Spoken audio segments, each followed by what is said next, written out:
और फैंस के commercial frustration की और उस राइवलरी की जो शायद WWE का नेक्स्ट रेसलमेनिया मेन इवेंट बनने वाली है। इंट्रो छोड़ो, सीधा शुरू करते हैं। रेंडी ऑर्टन अचानक गायब कहाँ है? रेसलमेनिया सीजन में बंदा रेगुलर टीवी पे था, स्टोरी लाइन चल रही तो और एकदम से गायब। WWE ने ऑफिशियली सिर्फ इतना बोला कि ऑर्टन कुछ फिजिकल डिस्कम्फर्ट में डील कर रहा है बस, और फैंस टेंशन में आ गए। लेकिन इंटरेस्टिंग बात यह है कि रेंडी ऑर्टन को ऑलरेडी मेन 29 वाले स्मैकडाउन बार्सिलोना शो के लिए एडवर्टाइज किया गया, मतलब रिटर्न जरूर होगा। प्रॉब्लम सिर्फ एक है, जब तक रेंडी ऑर्टन वापस आएगा Gunther already undisputed title picture में घुस चुका है। और ऑनेस्टली रेंडी ऑर्टन वो सुपरस्टार नहीं जो रैंडम फिलर फ्यूड में डाल दिया जाए। अगर वाइपर रिटर्न करेगा तो उसके लिए बड़ा एंगल चाहिए होगा, रियल एंगल। और अब बात उस न्यूज की जिसने काफी फैंस को शॉक कर दिया। कोफी किंगस्टन और जेवियर वुड्स, ये शायद अब कहना चाहिए कि ऑस्टिन क्रीड रिपोर्टली WWE के बाद AEW के रेडार पे है। फाइटफुल सिलेक्ट की रिपोर्ट्स के मुताबिक AEW रॉकर रूम के अंदर जेन्युइनली एक्साइटमेंट है इन दोनों को ब्रिंग इन करने के लिए। और ऑनेस्टली सरप्राइज वाली बात नहीं है। 20 साल का combined WWE experience, tag team chemistry, crowd connection, ऐसे टैलेंट को कोई भी कंपनी लेना चाहेगी। और क्योंकि WWE न्यू डे नाम ऑन करती है इसलिए रिब्रांडिंग भी स्टार्ट हो चुकी है। कोफी किंगस्टन सिंपली कोफी नाम यूज करेगा और जेवियर वुड्स वापस अपने ओल्ड इंडी नेम ऑस्टिन क्रीड पे जा रहा है। और सबसे इंटरेस्टिंग पार्ट, इनका गैलेक्सीकॉन अपीयरेंस भी ऑलरेडी इन्हीं नेम्स के अंडर अनाउंस हो चुका है, मतलब ट्रांजैक्शन काफी फास्ट मूव कर रहा है। अब सिर्फ एक सवाल बचता है,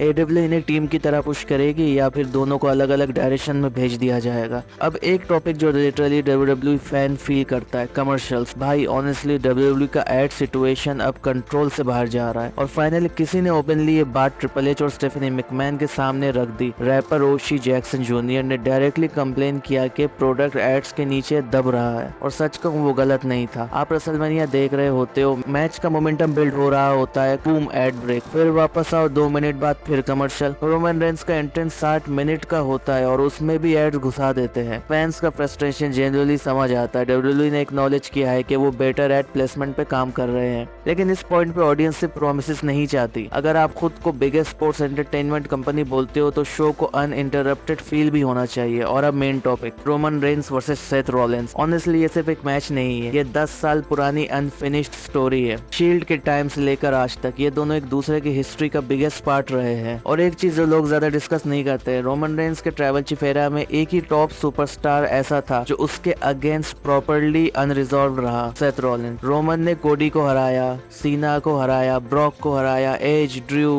केविन ओवन सब उसके सामने इवेंचुअली फेल हुए, लेकिन सेथ कभी प्रॉपर्ली कॉन्कर नहीं हुआ। और WWE ने इस पॉइंट को इंटेंशनली एयर से प्रोटेक्ट करके रखा हुआ है। अभी सेथ रॉलिंस ब्रॉन ब्रेकर के फ्यूड में बिजी है, इसलिए समर स्लैम परफेक्ट टाइमिंग नहीं लगती।